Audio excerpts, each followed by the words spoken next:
4, 3, 2, 1.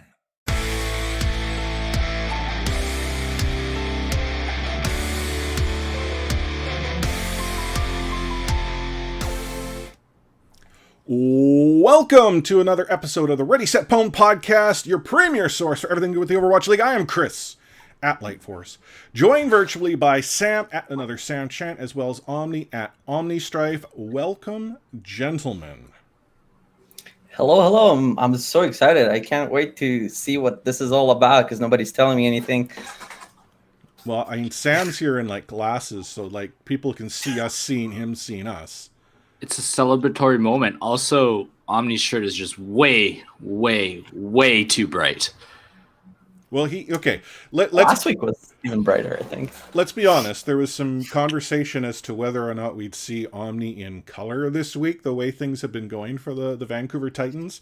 However, we can see not only has he accepted color as his life, but he has added some, serious color to his shirt. Here's Sam and I. We're like, low-key, dark colors, except for whatever, brightness is coming out of Sam's monitor right now. And I'm here you to can actually see me vibrancy. seeing you, seeing me see you. Yes, total through inception my glasses. Total inception moment. So I can't even look away this whole time. No. Oh man, it is hot right now. Good to see Sam. You've got a fan there to have the airflow. I have none. I'm currently going to go and melt in this hot box. What can I say? My fans are always on me. Oh my god. That's the podcast, folks. Thanks for tuning in. No, I mean that would be a shame. I mean, we've been teasing since last week that there was news. I mean, heck, we titled last week's episode Classified. If you've been following along either in RSP Cord or on Twitter, our logo is suddenly classified. We even had podcast art that indicated the last episode was what? Classified. There's some crazy stuff going on. Any guesses? I mean, Omni, you said you're already in the dark, but you have to have an idea or a guess as to what this big news happens to be.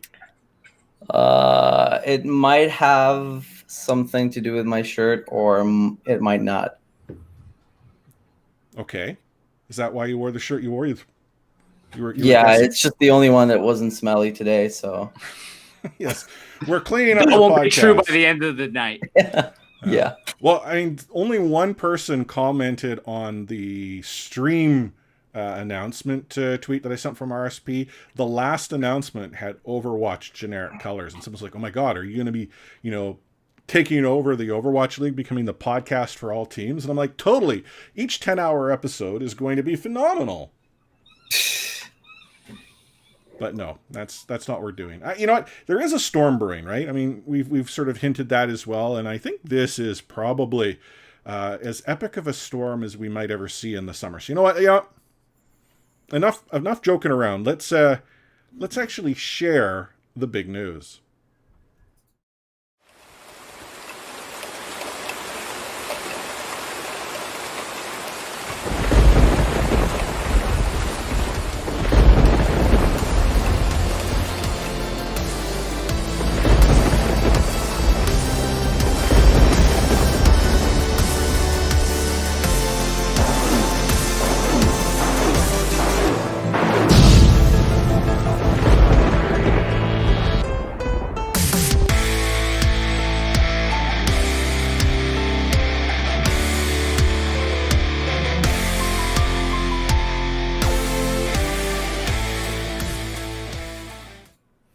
That is right. If you tuned in to our live stream, you now know that Ready, Set, Pwn is your premier source for everything to do with the Vancouver Titans and the Toronto Defiant. That is right. We are a Vancouver Titans and Toronto Defiant podcast. If you're listening to this episode as you normally are doing, you missed out on an epic video our own Omni Strife put together, so you'll need to ensure that you drop in RSP Cord, go on to social. We're going to share this on Twitter on Wednesday, and check it out. But for those of you watching the live stream, you may have noticed our updated logo is already live. We started to adjust colors, and this is going to be a process that's going to happen over the course of the next probably week or so, because trust me, I've put RSP colors everywhere and I need to fix all this stuff. But most importantly is we've iterated on a conversation that we kicked off at the end of last season. The three of us got together and sort of started wondering, what do we envision next year being? And we wanted to do some really big stuff.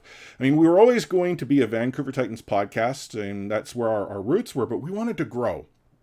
We played around with the idea. Do we become a podcast focusing on the league in general, maybe with a Vancouver Titans segment, but everything else be much more expansive? But as those who listen to this podcast know, I have had a soft spot for the Toronto Defiant the entire time that this podcast has been around. I've had a soft spot for Overactive Media because, again, they as an organization have interacted with us and treated us extremely well. So it made sense that we maybe explored this idea of looking at the Defiant as a topic that we could go and introduce within the podcast. And, you know, one of the things that struck us is that our plan was to do this next year, but quite frankly, why wait? I mean, there are many, many, many fans out there, both the Toronto Defiant and the Vancouver Titans, and quite frankly, Overwatch in Canada needs to grow, and we think we can help make that happen. We can be part of the process. We can help drive this community to do some great things. You've seen us partner with those from Defiant Cord and Alpha Flight when we had our pugs where the RSP team got stomped. Let's do more of that. We as a community, a Canadian Overwatch community, can do phenomenal things. And you know what, RSP? We want to be there riding along with you. But gentlemen, outside of, Sam, who's probably completely in shock and why he's wearing glasses right now, what do you think of this news? There are two things that I think about right now with this announcement. I'm frankly concerned as maybe the Light Force curse just gets worse from now on.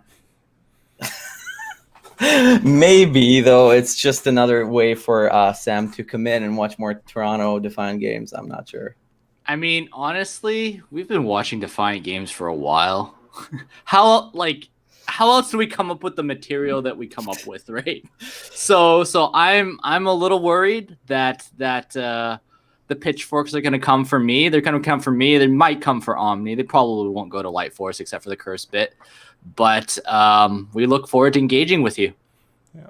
And for those that are curious as to how this will work, simply put, the payload has grown. We are now going to talk to two different teams, the Vancouver Titans and the Toronto Defiant.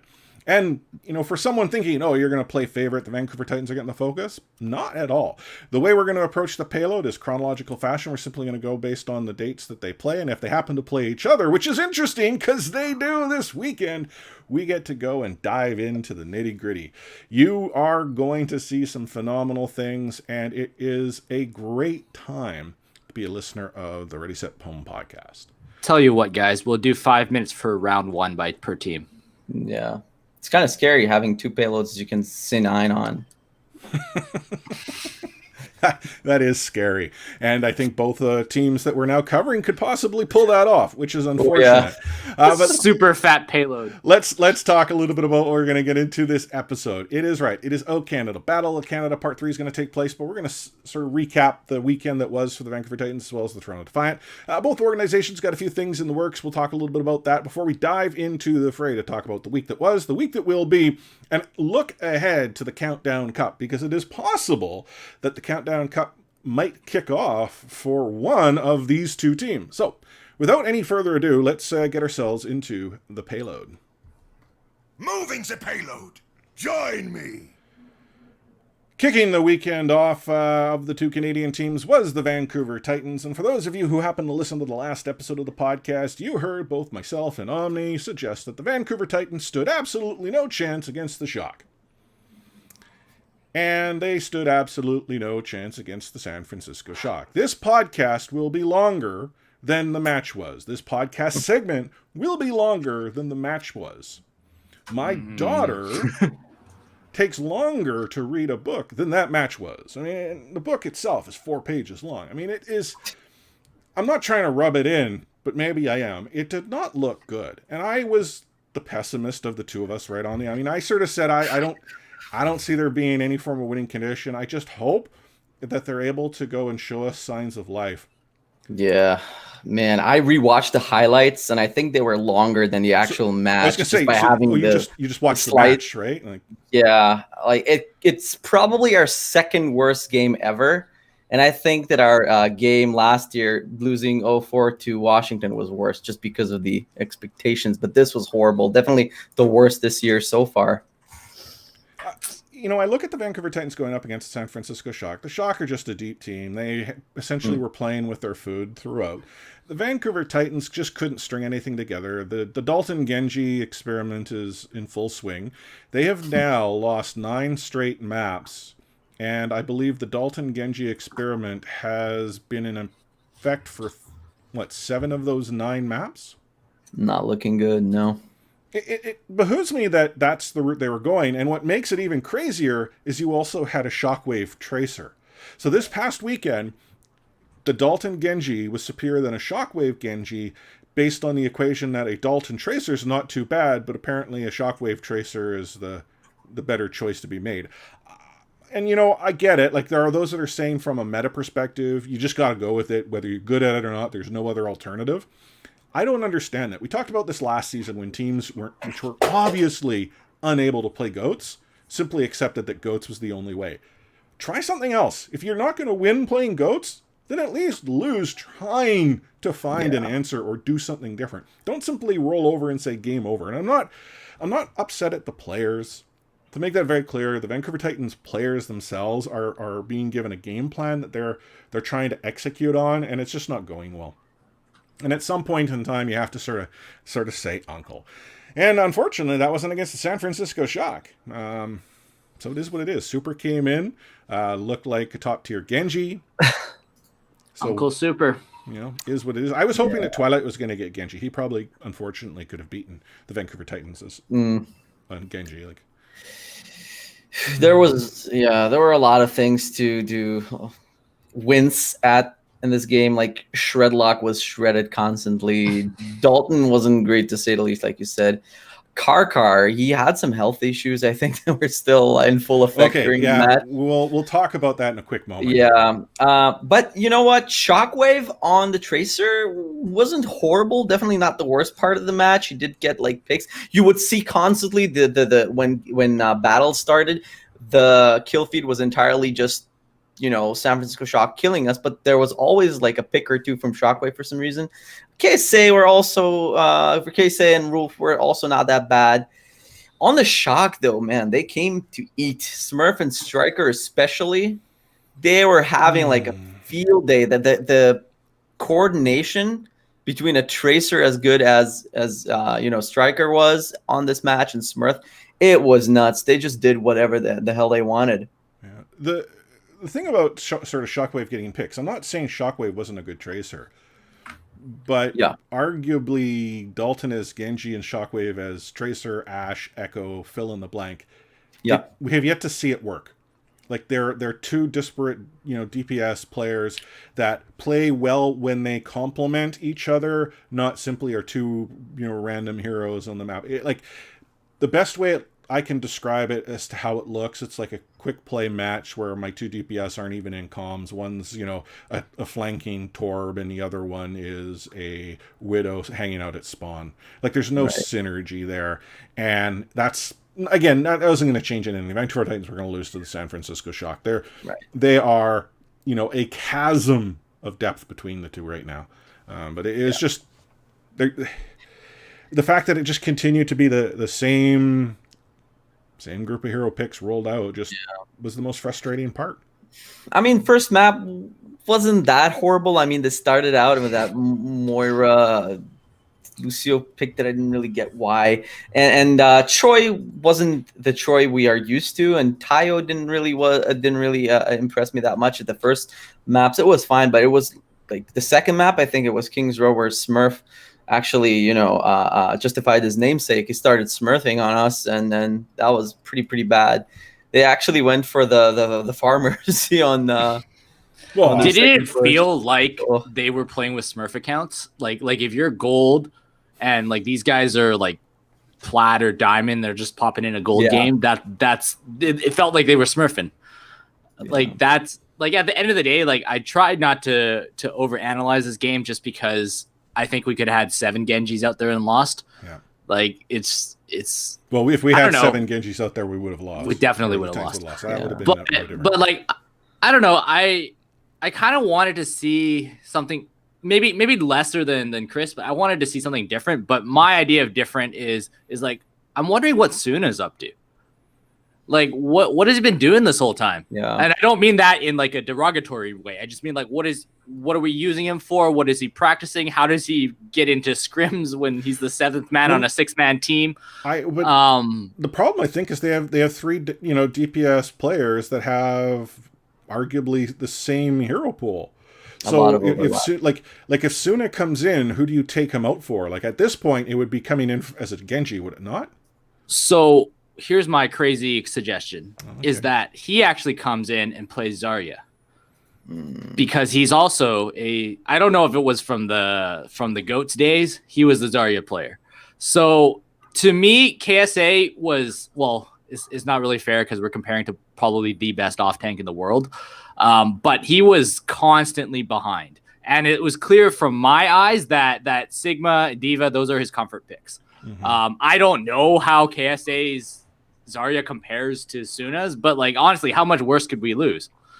Right? Give the guy some playing time. Like let's keep his spirits up or something. So like I would have liked to see something like that. I'm not too concerned about comps. Like I thought it was a little bit strange they started with the Moira Lucio in the very first map, but it's if we went mirror the rest of the time and it wasn't a huge diff. The Suna comment is actually a pretty good idea. Like I there is a point I want to get to, but after only we discuss the second map that we're the second game we're going to cover, but I'll just bring it up really quickly. I think there is a viability to play Sombra a little bit more right now, and maybe that's the thing we need. But Suna still has that ping issue, but in this match that we just witnessed, I think the entire Titans had a ping issue emotionally. Like their hearts were not into it.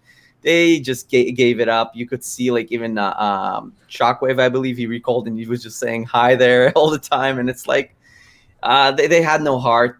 They could even like leave the game halfway, but they probably didn't want to lose that SR. Need that surrender button.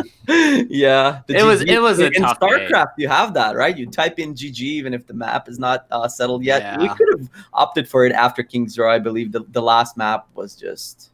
Yeah, and I mean, like it's really hard for these guys because they came off a tough week where I was in the show last week, but basically it was one to forget, right? Sometimes you have bad weeks, but when you follow up a bad week playing with, in my opinion, still the best team in the world, what are you gonna do?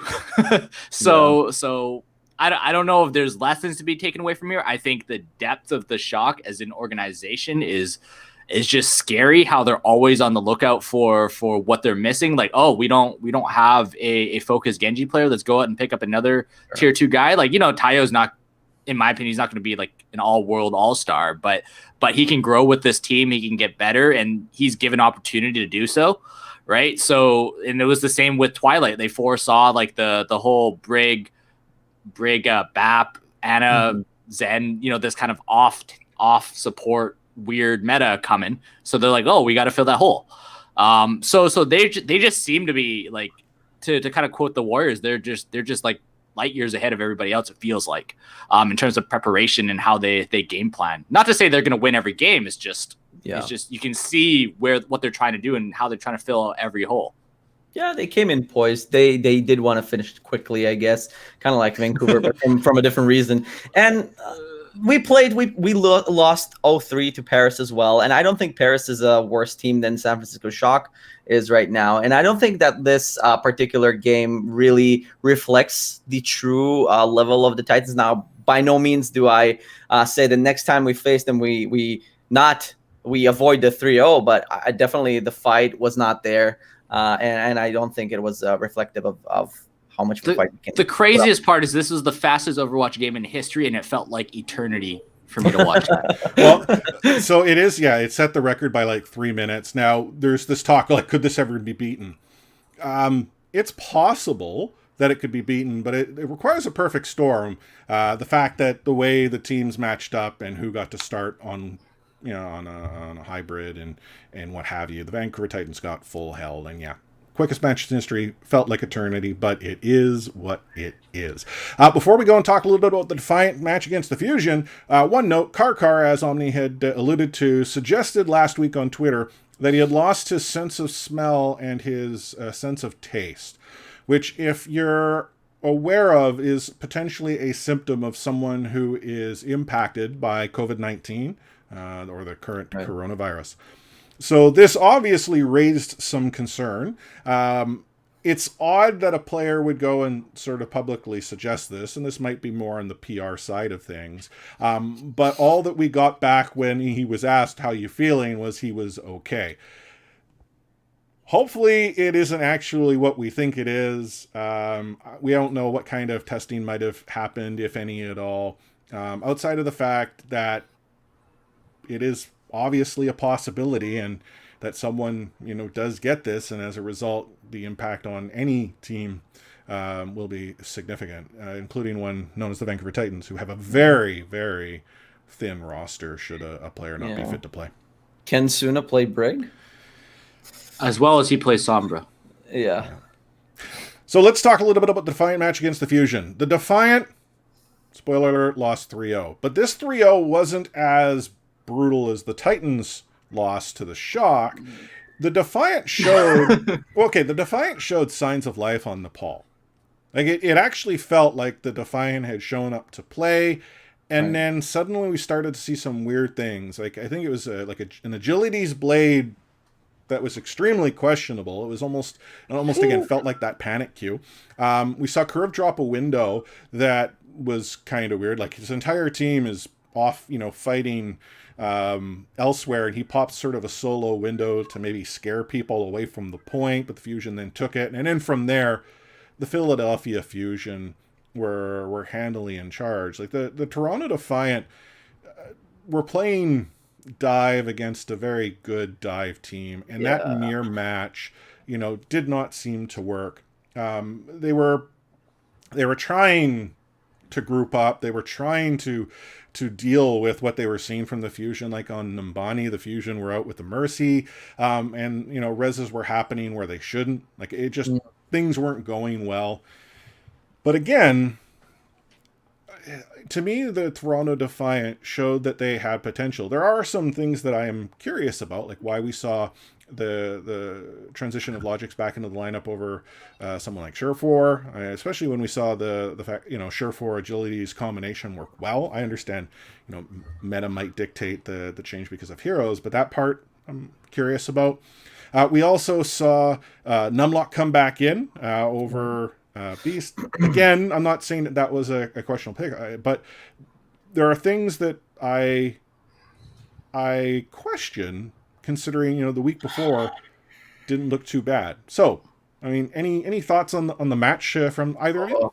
I have quite a few actually. When we like only considered following two teams, I thought it might be a challenge, or like, the perspectives might be different. But actually, there are so many things that are frustratingly common, especially the frustrating stagnation and lack of adaptability. And looking at this map, you said that while it was different and less maybe embarrassing or speed running than it was against. They went around, right? So you got to give them credit for that. Well, yeah, but at no point was it ever in doubt that the Fusion is going to take this entire game. And when the game started, there was no EQO. So that was already a weird sign. And Hisu came in and he had a Reaper.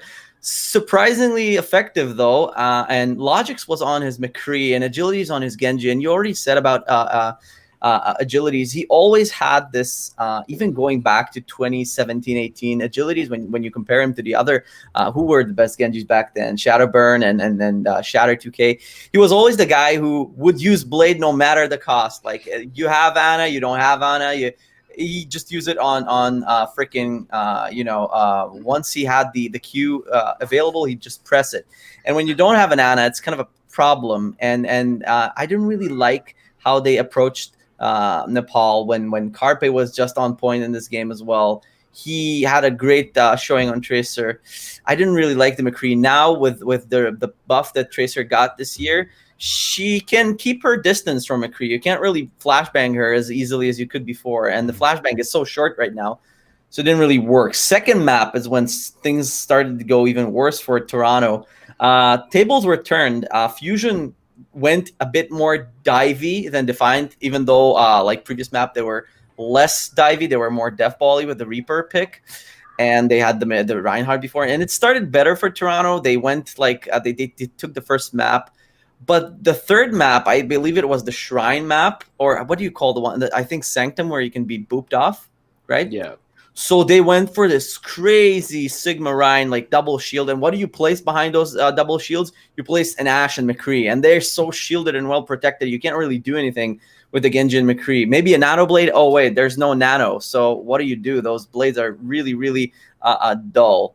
So that brings us to Numbani, where I saw a really, really, really nice approach from Diffusion that I really want to talk about when we preview the match we have against we have against ourselves. Really, I need to rephrase this from now on. But they had a really nice approach with the Sombra Tracer. Yeah, a very harassy little dive approach, and it was also very effective. And there was so many staggers. And once that EMP came out, you can't really do anything. Yeah, I think the parallels are definitely there. Like, I think in both cases with the Defiant and the Titans, they both tried to force this Genji meta, which seems to be common. But as we saw from the Fusion, they had two different looks that had no Genji, and it's not like the Fusion didn't have a Genji waiting for them. They have EQO just kind of sitting there, right? Yeah. So it was, in that sense, I think we have to applaud the Fusion for trying not just one, but at least two or three different looks. Yeah. And like, I liked the Reaper Tracer. I think the Sombra was effective because Agilities tried to just get blade after blade after blade, and they kind of just played into their hand. I'm not so sure that would work whether it was the Titans using it or we put Surefour on a Sombra. Like, I'm not convinced that they have the tank line to kind of support them. To kind of go all in with one DPS ult. Yeah. And I think that's the other frustrating part is like in both cases with the Defiant and the Titans, like their tanks just got shredded. Yeah. It was just time and time again, focus fire, slow ult built. Yeah, sorry for cutting you off, but that really goes back to that Lucio Moira pick that we also saw Defiant play. People, I hope they're not forgetting, especially at this level, but the Zen Discord orb got that significant buff. And if you focus fire, which I hope that all teams can do, those tanks are deleted instantly. And the Zen, being a Zen himself, right, he puts out so much damage. And when you have so many like good flex supports, Alarm was massive on that map. And the Zen Brig will always win against the Lucio Moira. Right. The games weren't really close, but I do feel like Surefour and let's say Logix can probably counter put up a good duo on a Sombra Tracer duo, and that's true. But there was one thing that I didn't want to comment on. Funny Astro's Brig is really, really good. It's like a top 3 Brig. Every time I watch their games, he's like popping off. He's kind of like a Hacksaw or Rascal. You can see that even with that dumb like, mace to the face approach, he's like a tier above that. He doesn't even like playing Brig. Yeah, he gets the character on another level. So maybe that was another part that really was a big crutch in Toronto. Yeah. So I think for Toronto, like they'll feel good about having their Ana back. Yeah. And that will make their Genji a bit more effective, or a lot of it I think was just like falling in love with the Genji that suddenly made them a better team. We can play Overwatch again and really well. They fell in love with it so much they forgot that Genji without Nano is not that good. I will pause that to say I feel Agilities provides a better Genji off the bench than an equivalent out of Vancouver Titans with Dalton. Like the Dalton Genji experiment is not working, whereas with Agilities, there's opportunity to be had there. It's just that at one point in Defiant Cord, while we're watching a match, I had commented that I was seeing, the Defiant pull a Titans. And what I meant by that in describing it to like a verb is that the use of alts in a panic situation, questionable windows. Like, how often have we seen a questionable window to someone like Karkar with the Vancouver Titans? Like, it's occurred far too frequently, and it just felt like everyone suddenly decided to try to put the team on their individual shoulders without really, calming Korea was themselves probably down. trying to clutch up. He's trying to turn his BAP into a soldier. Maybe. Anywho, the Defiant did lose 3-0. So that sets up the fact that the Battle of Canada Part 3 takes place Saturday at 2 p.m. Pacific, 5 p.m. Eastern. And that's presuming the match previous doesn't go a mile a second. If you were looking for appointment viewing this past weekend, the Vancouver Titans ensured that the day was already askew, and then subsequent matches ensured the rest of the day was out of sync. So we're going to hope that this weekend's even better, because it would be horrible if either you as a Vancouver Titans or Toronto Defiant fan missed this match. So, Battle of Canada Part 3. I talk about Part 3. It's really, Part 4 if we include last year, but it's Part 3 for this season. The Toronto Defiant won round 1, 3-2. They won round 2, 3-0. Round 3. I have to give it to the Defiant straight up. I mean, we haven't really talked about the match itself and the setup of, what the meta might be, the fact that no hero pool are in effect. But I look at the Toronto roster. They have a lot more depth. They have a lot of different sort of options that are available to them that the Vancouver Titans do not. And the Vancouver Titans have yet to figure out how to play this Genji meta that they're wanting to use. I mean, if that's what they roll out, it's easily going to be a 3-0 for the Defiant. Yeah. The Defiant is just that much better. Put Kuryev onto the Ana again. Have Agilities go and Nanoblade the hell out of the Titans. That's going to be the way things are. Am I wrong here? Like, is there a winning condition for the Vancouver Titans outside of surprise? Because I don't see it.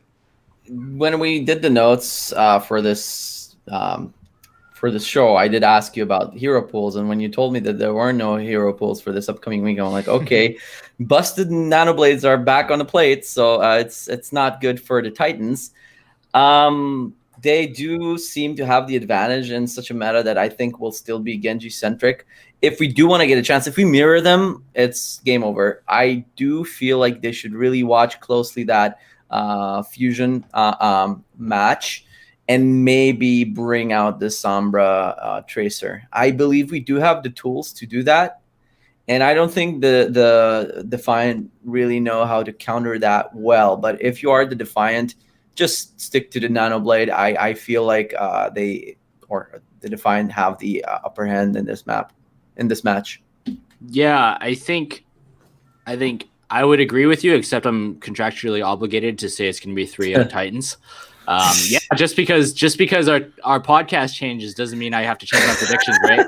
But I mean the win condition for the Defiant is very, very simple. It's if they can load up the Genji and then get a lot of kills off that. I think in argument's sake for the Titans side, the Titans have not been bad at controlling a nanobladed Genji. I mean, comparatively speaking, right. We talked about that not the last Paris game, but the Paris game before that. They actually come away okay, comparatively speaking, just because I saw the Blade kill so many teams, just team fight after team fight throughout that league that week. So that makes it kind of interesting to me. If they can counter that or just frankly not die as much, like, you lose 2, you lose 3. I think that makes it very, very interesting, because my belief is the Titans actually have a stronger tank line. I feel like the Defiant tank line is quite shaky. I know that's going to be debatable, and people are going to go up in flames now. But they give me very little confidence, even if I was trying to support the Defiant. I completely agree, and that connects. You actually made me realize something, that when we are looking at a hero pool less, a meta, and the reason why we were able to do so well against that Nano Blade was actually our combo of Orisa and Sigma, which I think brings up Vancouver to another level when we get to play that. I think KSA's Sigma and Shredlock's Orisa are really, really good, especially for the level that we are normally placed. So maybe that's I agree with you that just playing this composition or no hero pools on the Sigma and Orisa, we definitely have the better tank line than Toronto, or I'm talking out of Toronto's perspective. Yeah. Maybe the tanks are on the same level or maybe better, but just on that Orisa Sigma, I am confident that the Titans can. So it kind of depends, I think, this game, who wants to control which. Are they going to mirror? Are they going to try and follow? Are they going to try and lead and stick to, say, like an Orisa Sigma where the other team's trying to play dive? Like, I think those are kind of like the interesting battles between the battles. Will we see a May? Will Vic come out? It all could come down to some team just mentally booming, because that's also happening. So the win condition that I feel the Vancouver Titans have available is Toronto, getting thrown mentally. That's really the only way I could see the Vancouver Titans capitalizing and taking the win. But back to the point of Toronto's tank line, like I will concede an Orisa Sigma. I think the edge goes to Vancouver, but I feel the combination of Numlocked and Beast give the Toronto Defiant more options than what the Titans get out of Shredlock. Shredlock's maybe got the superior Orisa, but that's it. KSA, the hard part for me is I think everyone would agree KSA as an off tank is a very strong player, but he's playing on a million ping. Nevix is not, right? Like and so for me, I don't see Toronto as losing that tank battle, straight up. If the Titans get it, they get it by an inch.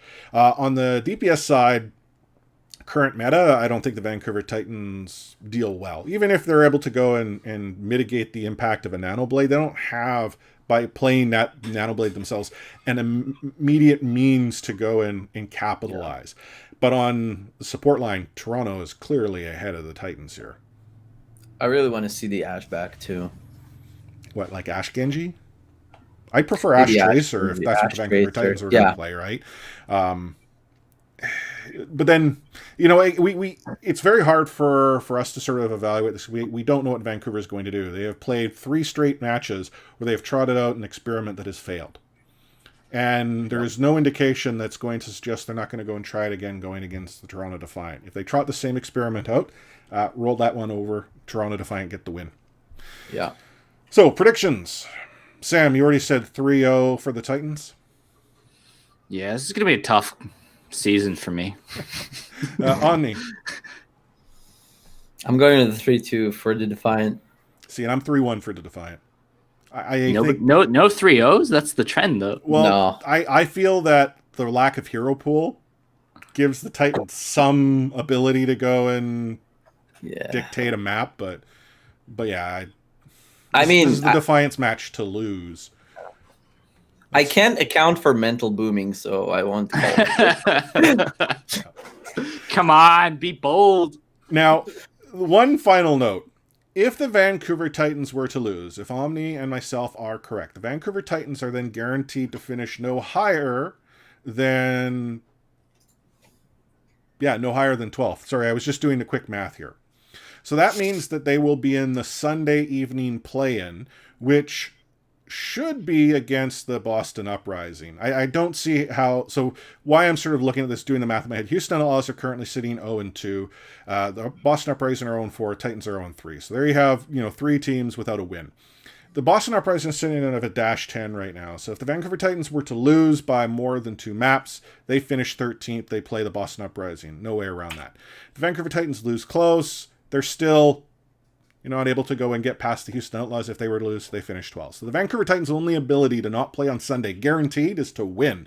But even then, if they were to win and the Toronto Defiant were to lose, they have a bunch of teams at 1 and 3. I mean, it could be a mess, and I don't know how the tiebreakers will all work, because you could conceivably have a whole ton of teams at 1 and 3 to determine, who's going to finish anywhere from, what would be about 7th through to 12th. Like, it could still be the Titans. I mean, map differential is currently not on the Vancouver Titans side. So they're, playing with at best a -6, and that would be a 3-0 sweep on the Defiant, which I don't see happening. So if you're a Vancouver Titans fan, You might be watching the Vancouver Titans play again on Sunday. If you're a Toronto Defiant fan, I can't tell you where they'll play. If they win, they could finish as high as 3rd. If they lose, they could finish as low as 12th. It's the crazy way that the Countdown Cup happens to be. A few other things before we go into the fray. If you haven't been paying attention to social, you missed the fact that the Toronto Defiant are handing out essentially the players' family are getting swag, like shirts and let's say Defiant Mom, Defiant Dad. And we've talked about this on previous episodes, but what the Toronto Defiant do to really create themselves a community and embrace their players sort of organizationally is quite cool. It's unfortunate that sort of embrace has not been translating into the success over the course of the season that the organization has probably wanted to have. But they're going about things the right way, which in contrast to what we've seen from the Vancouver Titans is light years ahead. Like I could not tell you what the Vancouver Titans are really doing for their players. Like we know that they've provided them jerseys. We know that they've received Logitech gear.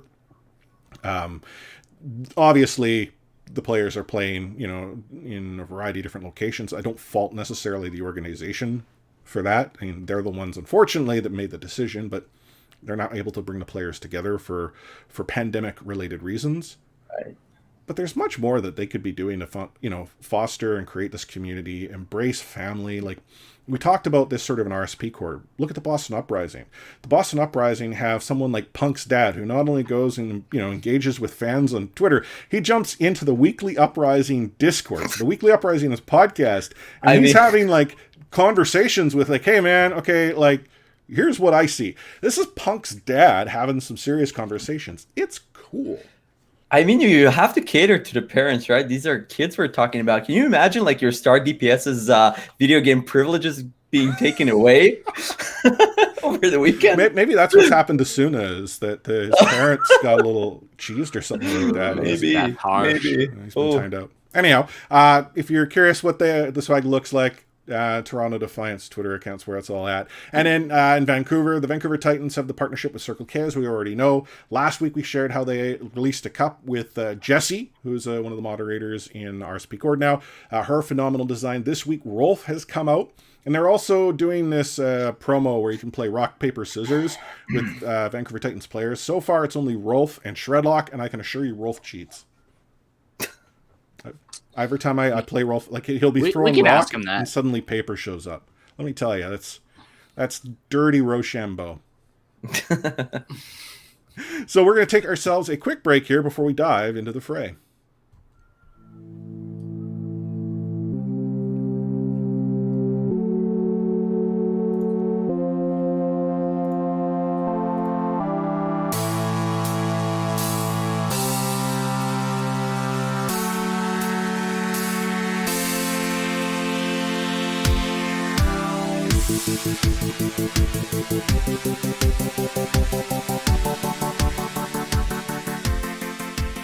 Back into the fray.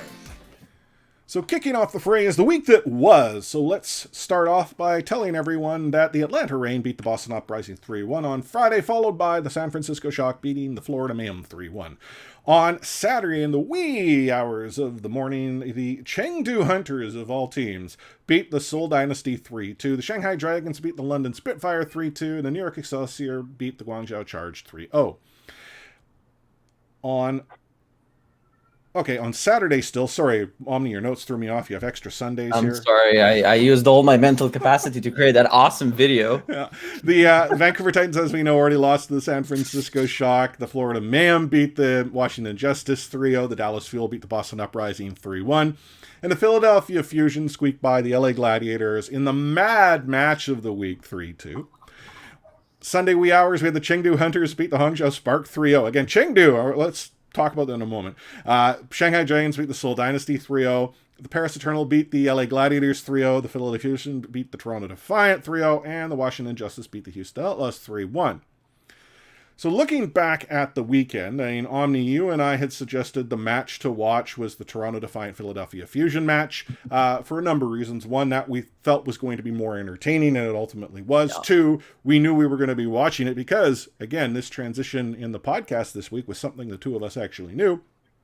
And three, there really wasn't a lot of other compelling matches to sort of suggest people pay attention to. So why not? Well, I don't think anyone in their mind would have suggested the Chengdu Hunters would have figured out that Omni is meta and whatever he does means they win. Like, they are looking like a top tier team, having not been there last month. Yeah. Like, I don't know how That's to. the most Chengdu thing ever, though. Like, it's Yeah. like, and you know, like the hero pool the last few weeks, it's not like that's been chaos, but No. Chengdu's like, hold my beer, and it's hard to explain. Mystery Heroes meta. Yeah, I mean, they should really enjoy this week, maybe next week, because I feel like 3 months from now, none of us will remember this. Who? What? And I mean, both of their matches were against Hangzhou and Seoul, and both teams are not looking sharp. Well, especially, you never know what you're gonna get with Seoul. I know that they're going to be mediocre or below. Well, okay, 8, but 9. but okay. One day Seoul will look like, oh, okay, I think they're trending upwards, and then the following week they're like, okay, yeah, that was a Yeah. mirage. Like, it's Sandbagging the regular season, waiting for playoffs. Maybe it is Maybe. so the reverse, Well, the reverse they- NYXL. They do have the soul, no pun intended, of the first season London Spitfire. So sporadic, unpredictable, frustrating. When you count them out, they're back in. When you count them in, they're always out. roll into the meta just as the playoffs show up, and Yeah, so it's impossible to predict. Slime's your playoff MVP. The other match, the crazy one, was the Philly Fusion LA Gladiators match. Fusion squeaked this one out 3-2. Oh my god, Gladiators. So this one, it was mad for a number of reasons. One, it should have started 2.5 hours prior to it did, but then technically blah blah blah. I don't know if someone forgot to pay their bill, but it was bad. It was not bad. It was mad. Yeah, is what it is. So let's talk a little bit about the week that will be. So kicking off the weekend is the Dallas Fuel at the Philadelphia Fusion at 12 noon Pacific, 3 p.m. Eastern, followed by the LA Valiant and the Houston Outlaws. On the weekend, wee hours in the morning, 1 a.m. Pacific or 4 a.m. Eastern, the Seoul Dynasty will take on the Guangzhou Charge, followed by the London Spitfire and the Hangzhou Spark, and then the New York Excelsior taking on the Shanghai Dragons. Fast forward to noon Pacific, 3 p.m. Eastern. Paris Eternal, Washington Justice set up. There are the pre-card to the Toronto Defiant Vancouver Titans Battle of Canada, 2 p.m. Pacific, 5 p.m. Eastern, followed by the Houston Outlaws versus the San Francisco Shock. And then on Sunday at 12 noon Pacific or 3 p.m. Eastern is the Dallas Fuel versus the Atlanta Reign, the LA Gladiators versus the Florida Mayhem, the Philadelphia Fusion versus the Los Angeles Valiant, and at 6 p.m. Pacific, 9 p.m. Eastern, it is the Boston Uprising versus someone. As we talked about in the payload, probably Vancouver, but if Vancouver were to somehow figure out how to beat the Toronto Defiant, it could be anyone from the Toronto Defiant to who knows what. So it is crazy, crazy times. The matches over the course of Sunday will actually have a lot to say about it. It could be the Houston Outlaws, for instance. They might, be there. I mean, there's so many options depending on how the final standings all work out. Now, as far as matches to watch, obviously we've already suggested that everyone needs to go and watch the Vancouver Titans Toronto Defiant match for obvious reasons. It is the Battle of Canada. Omni and I suggested you could also maybe get up way early or stay up way late, however which way works for you, and watch the New York Excelsior take on the Shanghai Dragons. I picked it because I actually feel these are the top tier teams in Asia. That's no disrespect intended to the Chengdu Hunters, who apparently are a top tier team now. So top, they get the week off. Yeah, like and I mean, again, I'm looking at other matches. Yeah. If Houston were to lose on the Friday, maybe I have more interest in what happens against the San Francisco Shock, which is, I think, a guaranteed loss. I mean, but that only works in the way of the Toronto Defiant, and that's presuming the Titans were like, I mean, I might choose the match I want to watch based on the results of the day. And you must watch some more Dragons games because they're almost done with their regular season matches. So not much left. Yeah, there's the Countdown Cup, and then which is next week, which will include some teams. It won't include one team from North America who'll get the weekend off. And then, 2 more weeks, and then we start getting into the playoffs, which, again, may include some teams and not others. It's amazing that at the start of the season, we had homestands, all sorts of crazy stuff going on, and now we are, standing at home, as is everyone else. 2020, what a wonderful year. Yeah, like I when I was actually trying to watch the replay of the Defiant and the Fusion match, I accidentally clicked on one of I think it was like the third game of the season or something, and then they were there in season, and that felt like so foreign to me. Like they were wearing their jerseys, like Cruz had just shown up, or not? It was a Kellex. No, it wasn't even Cruz. It was Kellex, who actually has no longer since retired, right? Well, he's retired, and now he's unretired. It felt like I was watching like former history or something like that. It felt so weird, and I realized it was only 6 months ago, 5 months ago, maybe. Yeah. It's been a strange year, man. Quite. Looking back at the year, it has definitely been a strange year. It'll be interesting to see, obviously, how things go into 2021. But at least we know we have some, high-level Overwatch action to watch. And I love the fact that hero pools aren't in play. And we've talked about this in previous episodes. This week will be much more enjoyable for me. Yeah, it might still result in a bunch of 3-0s. And I think that has to do with the sort of the chasm that is the tier of talent in the Overwatch League. There are ways to help remedy that. One of the thoughts that we had was loser picks throughout the season, not just for tourneys and playoffs. There are creative ways. Hero pools, if they're going to use them, they need to change, and as we know, that will occur at some point. What will be real crazy is again, if hero pools come back in for the final 2 weeks of the season, what heroes are they going to block out? Because then that dictates the level of ability for the teams themselves to deal with the Genji nerf, which why don't we talk about now? Happened and didn't. We were going to get into this a little bit later, but actually this sort of brings to attention. So if you happen to go and update to Overwatch today, a patch rolled out. It nerfed Genji. Moments later, the patch unrolled itself, and the Genji nerf has gone away. And you might say the patch got deflected. Yeah, hey.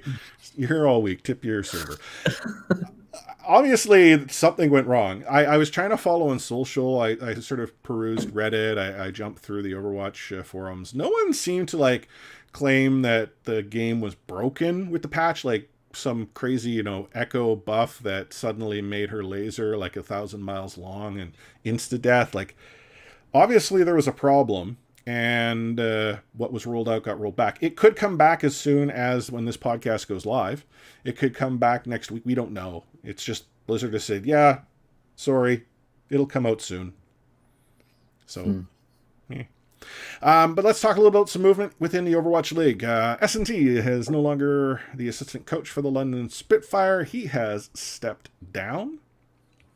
Interesting shift sort of this late in the season. So is sort of what that is. Not entirely sure if that's just a team looking to go and make adjustments going into next year. But, it is a crazy year. And then you have in Chengdu a co-coach in Dokepi who is stepping down, and Chen, who is now head coach, completely taking over.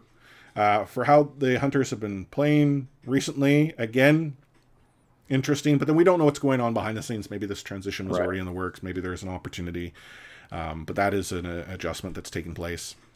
And then a very unique situation. The San Francisco Shock announced that they had both fined and suspended Violet for 1 game. And the reason that Violet was suspended for 1 game was some toxicity that was shared on social media, where he essentially said some pretty foul things to a fellow teammate and then told them to go and do something to themselves that included self-harm. A couple thoughts. One, we've talked about this in previous episodes. Just because toxicity exists in the game today doesn't mean it needs to. I'm not a big fan of this. Just because, it's good, it's entertaining. No, it's not. It's one thing to go in and talk about the gameplay, but whether you're joking or not, telling someone to, self-harm or calling someone derogatory names, that's a problem. I, as a player, I do not care the context. You say something in chat, I report you for it. I imagine at some point in time Blizzard might go and like deal with me for issuing all these reports. My hope is that they wouldn't, because that would say more about how they view that context as being okay when it really shouldn't. Now, the San Francisco Shock, though, getting ahead of this, have done a number of things. One, instead of letting the league do it, which could impact, Violet's participation, let's say, in the tournament, they have, essentially said Violet's taking the game off against the Houston Outlaws. So, if anything, the fine is probably more punishment to Violet than the actual one-game suspension would happen to be.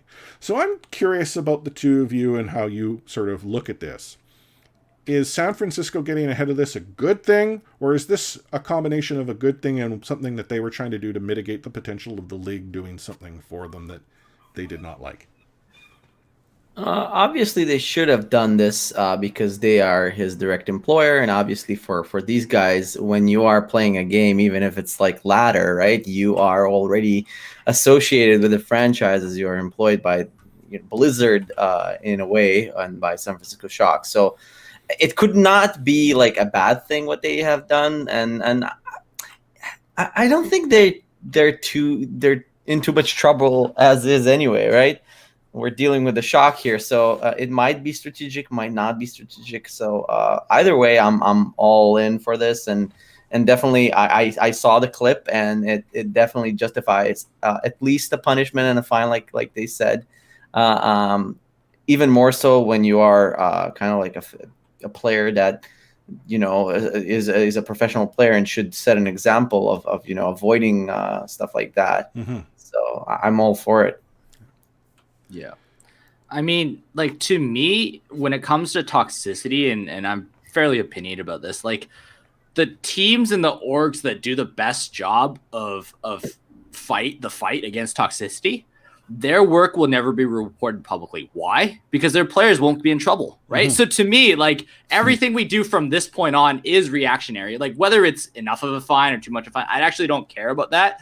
But reality is, when you have one of the best Overwatch teams in the world, when you have some of the best Overwatch players in the world, right? Like, here's a couple things that are for sure. One is they're all really young. Two is they're going to have egos, because competitiveness comes with egos. So this is reality. Like, I'm not talking about Violet specifically, like all of them, right? Like, at some point you have to have so much confidence in yourself that you're going to be a full-time gamer versus, like, a pleb like me who has no confidence that they're even going to carry you to the next match, right? So confidence is an issue. So how people deal with that as an organization, I think it needs to go deeper than that. We talk a lot about professionalism. We talk a lot about not just taking care of players as like they perform well on, I was going to say on the court, but in the rooms or whatever you want, whatever space, on whatever stage, platform.